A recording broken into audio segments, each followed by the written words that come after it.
მოგესალმები მეგობრებო, მე ვარ გიორგი ხინგავა, ვარსმენა დაქვეითებული.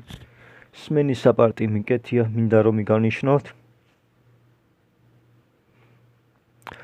გრამატიკა ნენელა ვსწავლობ, როგორც ყოველთვის. გადავიდეთ თემას.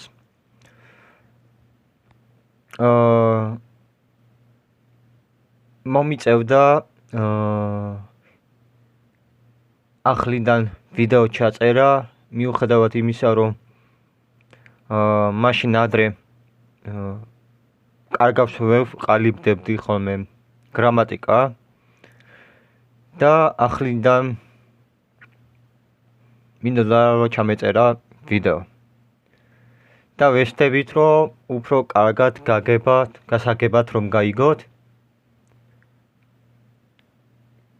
და ეს ძალიან მნიშვნელოვანია, რომ მოისმინოთ და იცოდე რა ხდება ჩვენ ქვეყანას და რა გველოდება და ასე შემდეგ.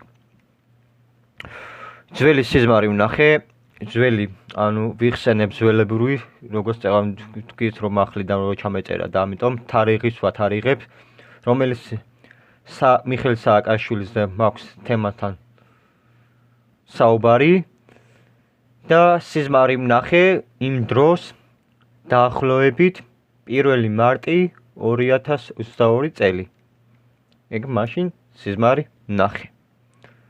და რა ვნახე სიზმარი? სიზმარი ვნახე ქალაქი თბილისი და ვხედავდი სამებას, ეკლესია. რომ მივხვდი, რომ რა ადგილის არის და რა ტერიტორიას არის და ამის ნიშნად მივხვდი, რომ სამებაში, თბილისში ტერიტორიაზე.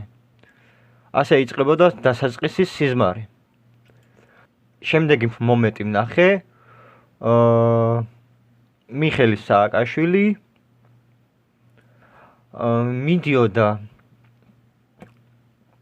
ზუსტად აბანოს ქუჩა, სადაც აბანო ქუჩა რომ არის თბილისი, ზუსტად იმ ადგილაზე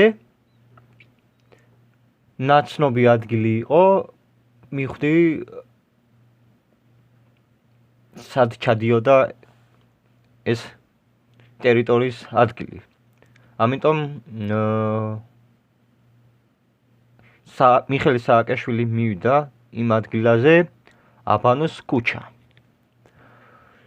იმ შენობას აბანოში ქუჩაზე იმას შესასვლელთან მიხეილ სააკაშვილი რო შედიოდა, მიწის ქვეშ ჩადიოდა კიბეზე. და რომ ჩავიდა მიხეილ სააკაშვილი, შემდეგ კარის გაღებას ცდილობდა, მაგრამ ამ დროს მაღლა კიბეზე გამოჩნდა პოლიციელი. როგორი პოლიციელები გითხარი, დაახლოებით ჯარისკაცის ფორმის პოლიციელები. ადვილად მიხვდები, რა ფორმით არის პოლიციელი. და ეს პოლიციელი იყო მოსული შეიარაღებული. და ეს პოლიციელები რო გამოჩნდა მაღლა კიბეზე, მიხეილ სააკაშვილი უმინზნებდა. და როდესაც მიხეილ სააკაშვილი დაინახა პოლიციელები და ასე უთხრა, მე თუ მომკლავ, ომი იქნება. და იცინოდა, კბილების რო იკრიჭებოდა, იცინოდა ესე ბოროტული სახეგამომეტყველებით. და ასე უთხრა, მე თუ მომკლავ, ომი იქნებაო. და ამ დროს როცა ეს სიზმარი ვიხილე, გაოცებული და შოკი ვიყავე. იმდენად ძლიერად შოკის და რეაქცია მქონა, რომ უცებ გამეხუცა. ამ დროს როცა ეს სიზმარი ვნახე,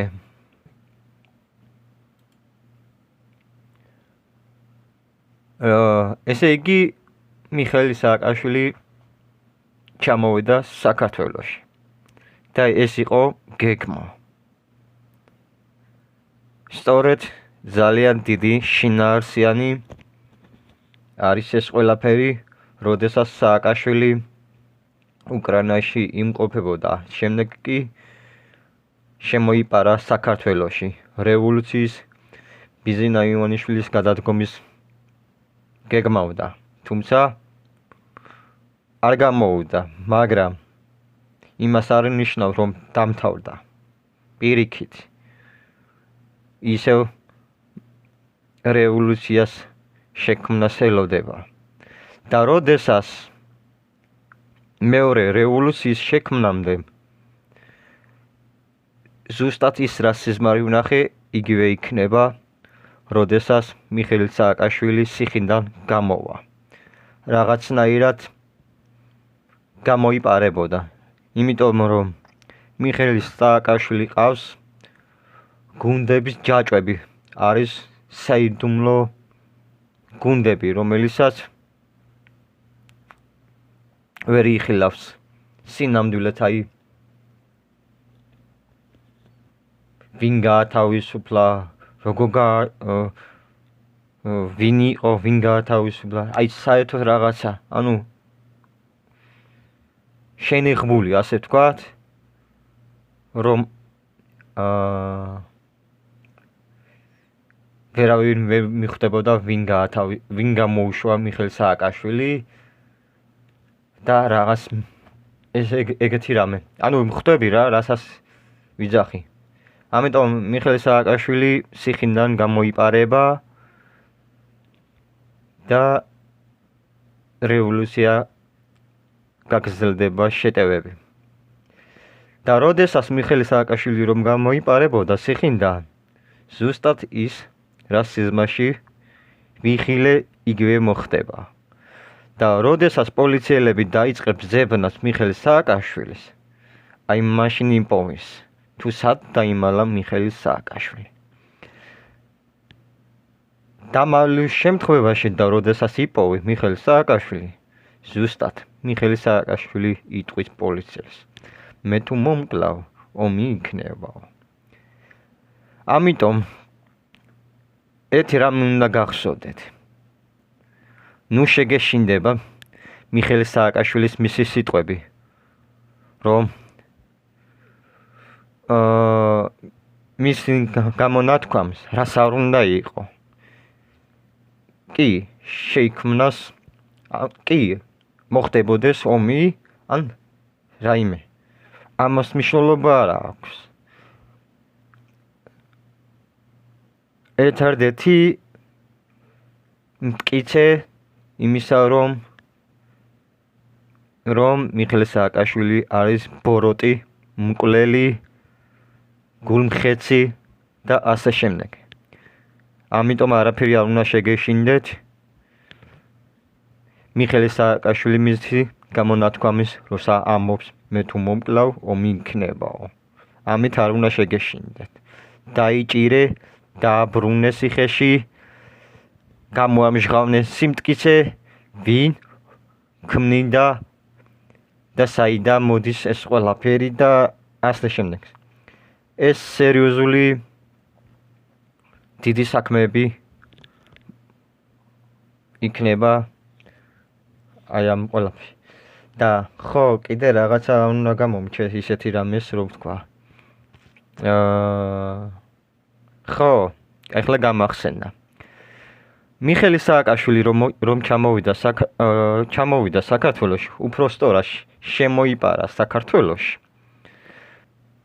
მიხეილ სააკაშვილი ხო დაიჭირეს, მისი მაისური ზურგის უკან ეწერა ციფრი 21 და ზემოდან წერია სააკაშვილი ინგლისურად. რას მანიშნებელია, რომ მიხეილ სააკაშვილი 21 დეკემბერი სიმბოლო, მისი დაბადების დღე. და ამ ციფრი 21 დეკემბერის ამ თარიღს, როდესაც დაუახლოვდება, აი მაშინ იწყება რევოლუცია. ზუსტად საიდუმლო გასაღებია, როდესაც მიხეილ სააკაშვილი რასაც ფიგურობს და რასაც ქმნის, ანუ თავისი პროგრამა, რასაც შექმნის, ისე იქნება. და ამ შექმნამდე იგივენაირი ფორმით მსგავსად იქნება რევოლუციას. ანუ როგორც თავიდანვე შემოვიდა შემოიპარა საქართველოში, მსგავსა ფიგურად კოპირება მეორე ვერსია რევოლუცია. აი მიხვდები რასაც ვამბობ. ამიტომ ყურადღებით იყავით იმისა, რომ სანამ 21 დეკემბერი ნენელა გვიახლოვდება